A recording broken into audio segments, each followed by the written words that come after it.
ఇప్పుడు మరీ ఇవ్వలేను సార్, అమౌంట్ అయితే ఇవ్వలేను, నా చేత కాదు. నేను అప్పులు తెచ్చి మిగతా వాళ్ళు మా అన్నని కూడా అడిగి వాళ్ళని అడిగి పిచ్చుకొచ్చుకొని అందరం ఆడంగాల్లో కలిసి ఉన్నాం కాబట్టి ఒక్కరు చేసుకుంటే తరం కాదు, అందరూ అని కలిసి చేసుకున్నాం, తలాకిని తీసుకొని తిప్పలు పడినాము.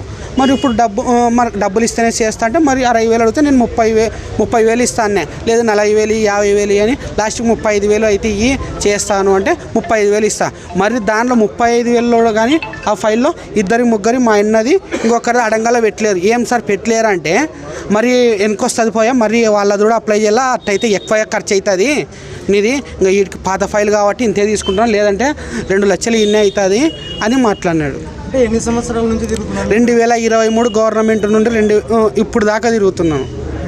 2023 నుండి ఫైల్ పంపించినాను, పుటప్ చేసి మరి రిటర్న్ వచ్చింది 2023.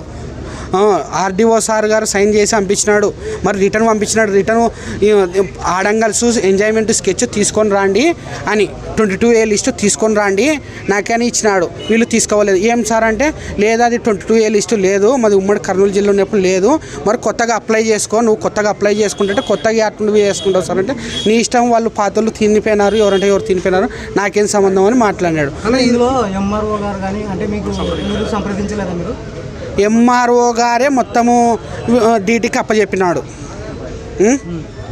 ఒకరే అందరూ అంటే అందరూ మాట్లాడారు, ఒకే పర్సన్